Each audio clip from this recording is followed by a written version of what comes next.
Bonsoir, merci d'être présents nombreux chez Filigrane ce soir pour la présentation du livre de Gillian Flynn, Les Apparences, paru chez Sonatine. Gillian Flynn, I'm very happy to see you today in Filigrane Bookshop. I'm really glad to have you with us. I'm very happy to be here. Thanks for having me. And after I will continue my presentation in French because I'm not fluent English, but for the questions we have an introduction. Alors, donc pour la petite histoire, je veux remercier Gillian Flynn d'être présente parmi nous ce soir. C'est un grand honneur pour nous de l'avoir. Son roman est vraiment un grand coup de cœur de la librairie. On aime beaucoup cet ouvrage. Pour situer l'histoire, pour ceux qui ne l'ont pas encore lu, la première chose, c'est qu'il faut absolument que vous le lisiez.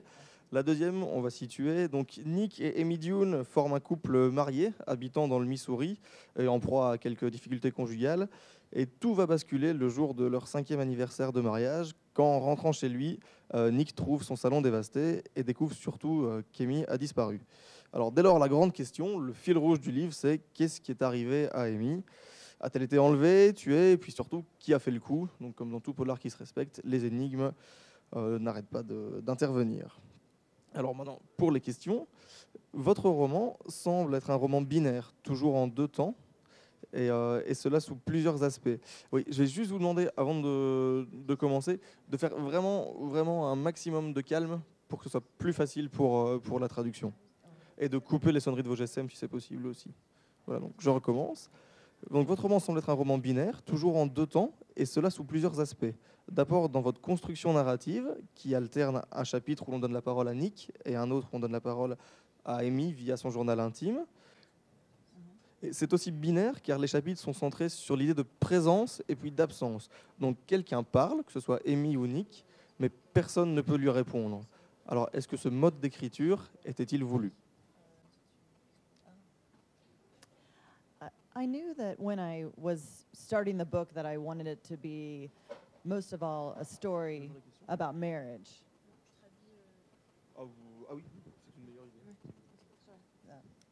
Most of all a story about marriage. You know, it was theoretically a mystery, but what I wanted to talk about was the way marriages work.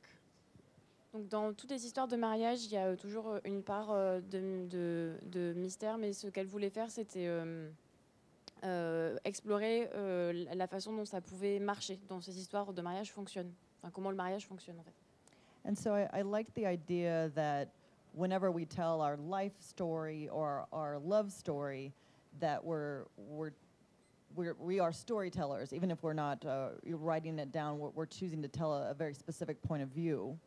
Et donc j'aime bien l'idée que quand on raconte nos histoires de vie ou nos histoires d'amour, on est toujours la personne qui raconte et du coup on choisit un peu notre point de vue.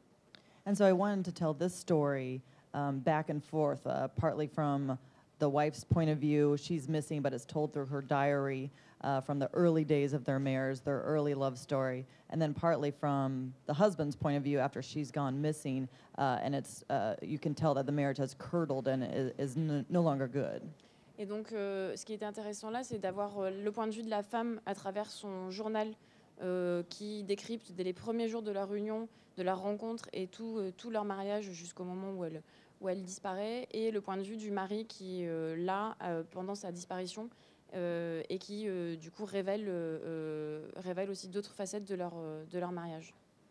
And so I wanted the reader to feel, as you're with Nick and reading Nick's point of view, you're agreeing with Nick, and you're kind of like it's as if you're in have 2 friends and they're in a fight together. So when you're with Nick, you're on Nick's side, and when you're with Amy, you think, oh, Amy's right and Nick's the awful person. Et donc elle voulait que le lecteur se sente un peu pris entre 2 feux, comme si quand vous voyez 2 amis qui se disputent, quand vous avez la version du premier, vous prenez son parti, et qu'en même temps vous écoutez la version du second, vous prenez aussi son parti, donc vous êtes un peu séparés entre les deux.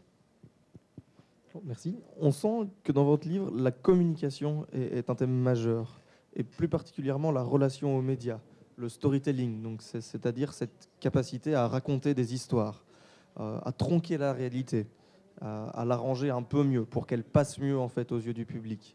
Donc c'est quasiment métonymique en fait. On vous raconte une histoire dans laquelle on vous dit qu'on vous raconte des histoires qui ne sont pas exactement la réalité, ce qui est assez particulier pour un polar en soi. Et donc dans ce livre, vous montrez que la société fonctionne comme ça dans la réalité, dans son traitement des faits divers. Alors, ce livre est-il l'occasion de nous parler de la vérité en général? Est-ce que la bonne vérité est-elle toujours celle qui convainc l'opinion publique?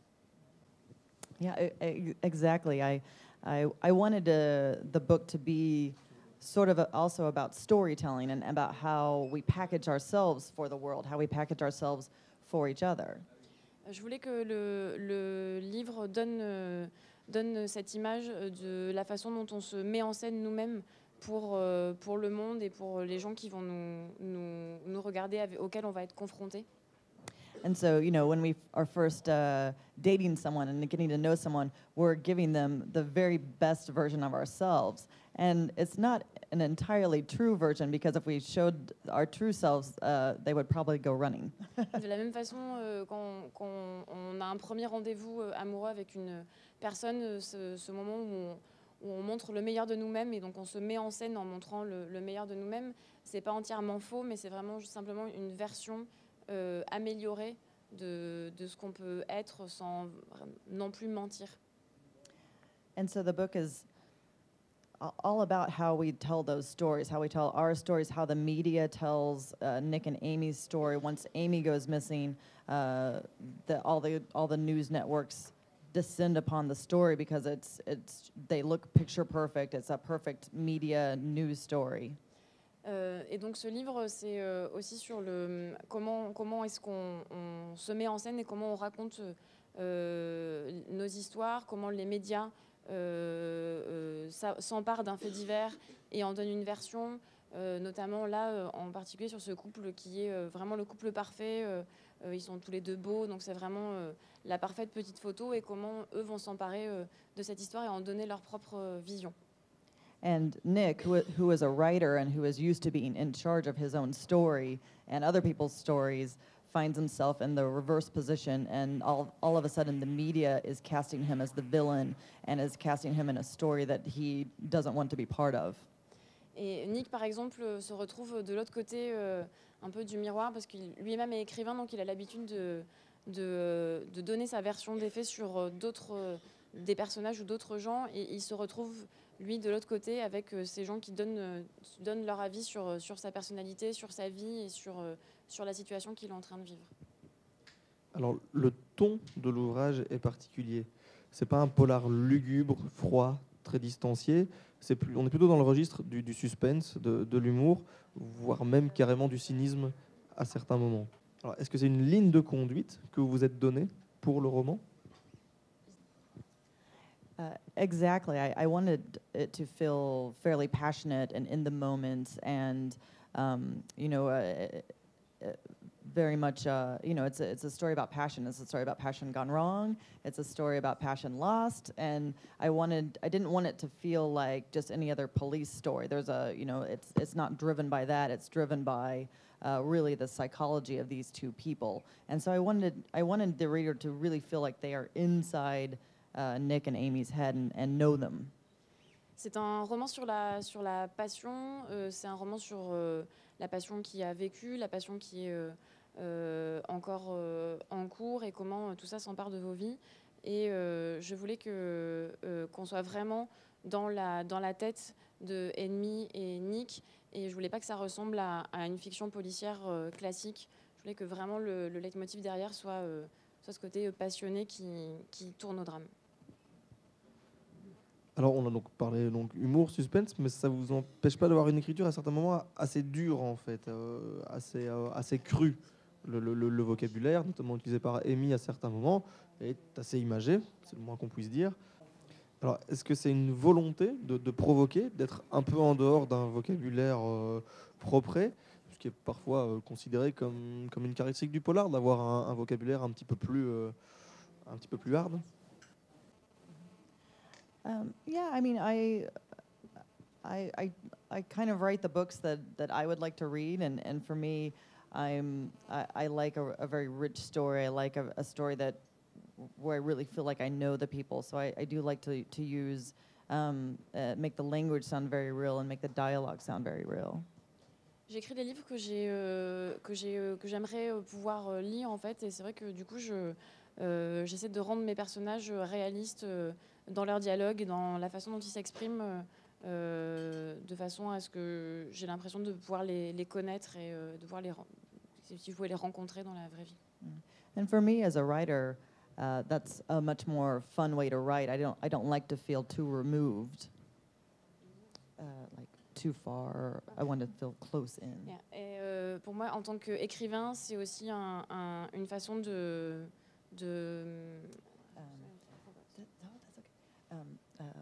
I want to feel like you're in the characters' heads. Et donc toujours pareil, de vouloir vraiment être dans la peau des personnages et de les accompagner, d'être avec eux et de rester près du sujet. And it's more fun for me too. It's more interesting to take on these. It's almost like being an actor, where you take on these different roles. C'est beaucoup plus intéressant et beaucoup plus amusant. C'est un peu comme d'être un acteur et de prendre différents rôles et de jouer différents personnages.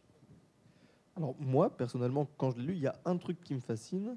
Alors vous l'avez dit, c'est pas un polar conventionnel, parce que déjà, il n'y a pas de meurtre. En tout cas, il n'y a pas de meurtre affiché. Tout tourne autour d'une disparition.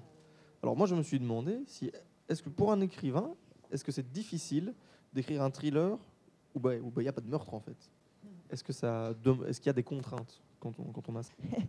It would probably be more easy to have a murder early on, but I do love the old-fashioned suspense stories. I love Alfred Hitchcock. Ça aurait été sans doute plus facile d'avoir un meurtre dès le départ, mais je préfère j'ai toujours été une fan des livres un peu classiques, des films de Alfred Hitchcock.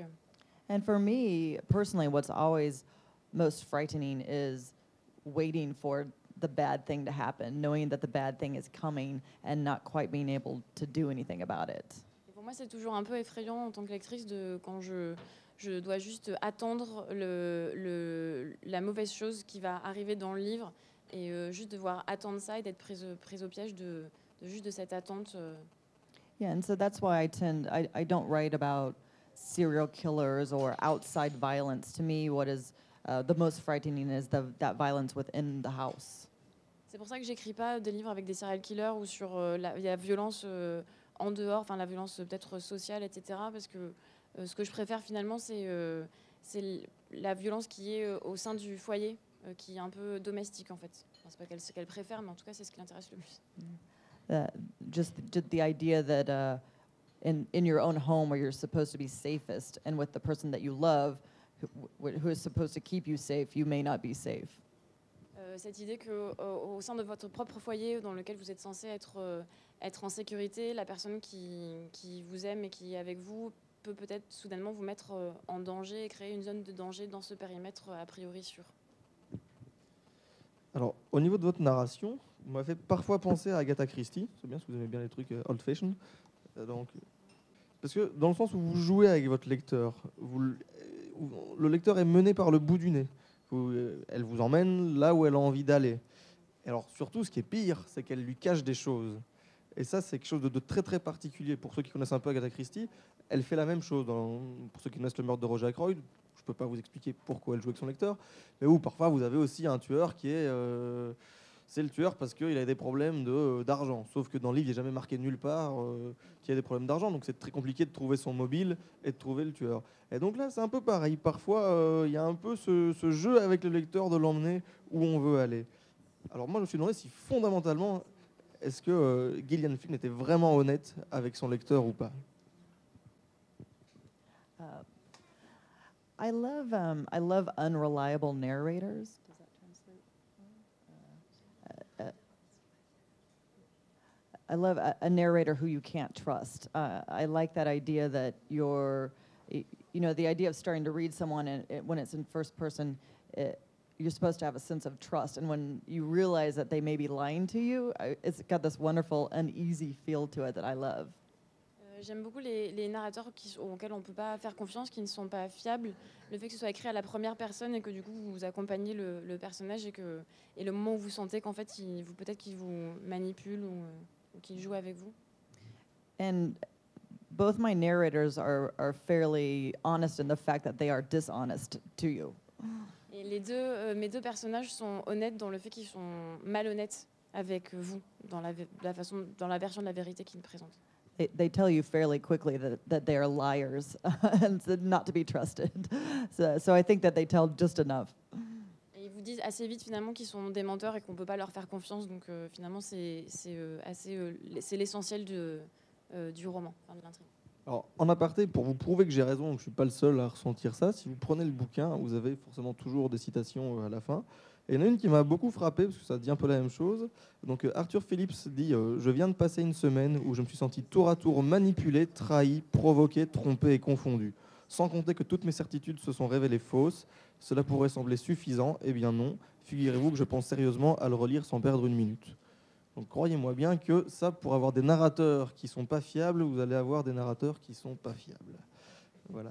Donc le livre est un thriller, mais c'est aussi une histoire d'amour. Et cette dernière semble aussi importante que l'histoire policière.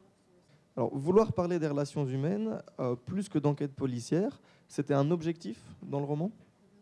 Yes, I've always considered myself less of not necessarily a mystery writer, but I like to tell stories, and the way I do it is to attach it to a mystery.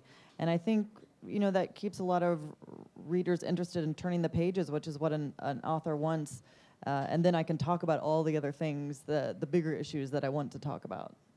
Je me suis jamais vraiment considérée comme un auteur mystérieux, mais And that way I can talk about bigger issues by attaching it to a mystery. Mais le fait de pouvoir s'accrocher à un fait un peu mystérieux lui permet du coup d'appréhender de plus grandes questions. Et c'est finalement ce qu'elle préfère. Alors, quand on lit le livre, on a l'impression de voir un film. C'est assez visuel. Donc ma question, ce qui est la dernière, est assez simple. Est-ce qu'une adaptation cinématographique est prévue ? Et si oui, est-ce que vous allez y participer ? Yes, it will be a movie, and I've just finished writing the screenplay, so I've been very involved with it so far. It's been very fun. Donc oui, il va bien y avoir un film adapté des apparences. Elle a participé, elle vient de finir le scénario, donc c'est elle qui a participé, qui a rédigé le scénario, donc elle est très impliquée dans l'adaptation. Thank you very much to answer to my questions. Je remercie tout le monde d'avoir suivi cette présentation. Gillian Flynn est encore un peu avec nous si vous voulez vous faire dédicacer son ouvrage. Mais auparavant, s'il y a des questions dans le public, on peut aussi faire ça, si vous voulez poser des questions à Gillian Flynn. I wanted to ask you, what was your inspiration source when you started writing your novel? Was it based on a fact, something you saw in the papers, you saw on TV, or was it only fiction? It's primarily fiction. Certainly in the United States, we're obsessed with true crime, and particularly with husbands who have killed their wives, and we have big cases like that. It's not based on any sort of case, but on just that idea of what happens when a couple, all their inner secrets and lies become very big.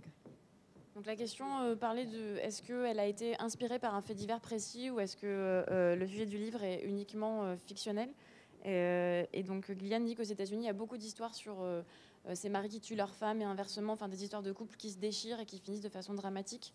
Et que du coup, elle a certainement été inspirée par toutes ces ambiances de comment entre deux personnes, les mensonges éclatent et deviennent la vérité et comment ça détruit des couples. Sorry, I was slightly late, so maybe you already mentioned this. How do you work? How, Right. what time of the day Right. and what do you do? And is there any, whatever Right. can help others? Thank you. I drink a lot of coffee. La question porte sur comment est-ce Gillian travaille, comment est-ce qu'elle écrit, comment se déroule sa journée en fait. Um, Elle boit I- beaucoup de café.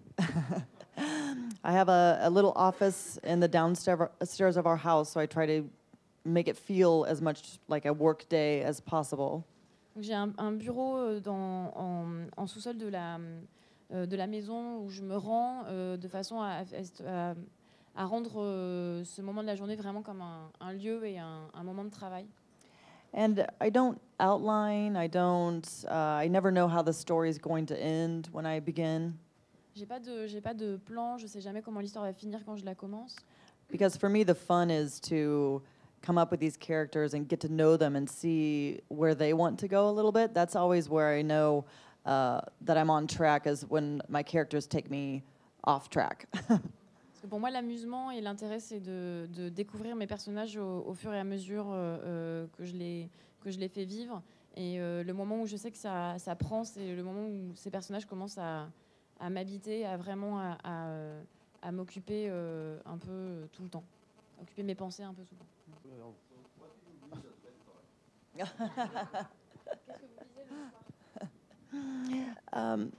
I do like a good scary story. I'm not. J'aime bien les histoires qui font peur, en fait. Yeah, but I do read very widely. I read everything from science fiction to fantasy to westerns to regular stories. Mais je lis vraiment beaucoup de tout genre de domaines différents, de la science-fiction, du western, du roman. Just today, I picked up Ira Levin's The Stepford Wives. Aujourd'hui, j'ai commencé Iron Levin, The Stepford Wife. From a kind of scary story about conformity that from back in the, I think, 60s, which I've never read. Une histoire sur comment on dit conformité? Le conformisme, voilà. Dans les années 60, que je n'avais jamais lu.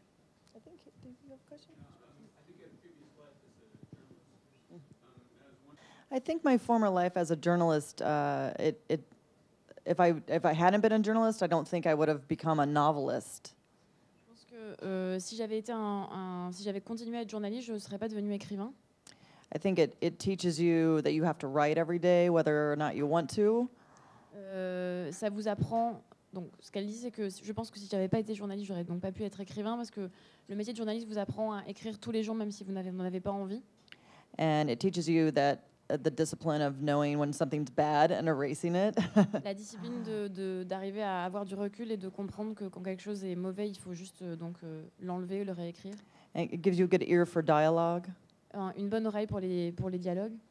And I do often do a little bit of reporting on my characters once I'm trying to figure them out. I do approach it in a little bit of, where are they from, who are they, what do they do, what do they listen to, what do they read. Comme j'ai fait parfois quelques reportages dans ma carrière de journaliste, j'ai eu cette approche aussi de m'intéresser aux gens et d'avoir des détails sur eux, sur qu'est-ce qu'ils lisent, qu'est-ce qu'ils écoutent, qu'est-ce qu'ils font, voilà.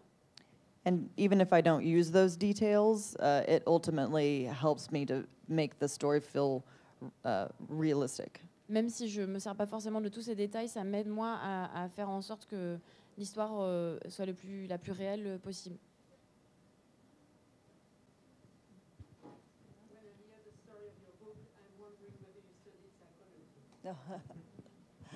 I didn't study it formally, but I've always been fascinated with why people do the things they do and the way they think, and I've always had a very active imagination, so I can put myself in people's minds pretty well.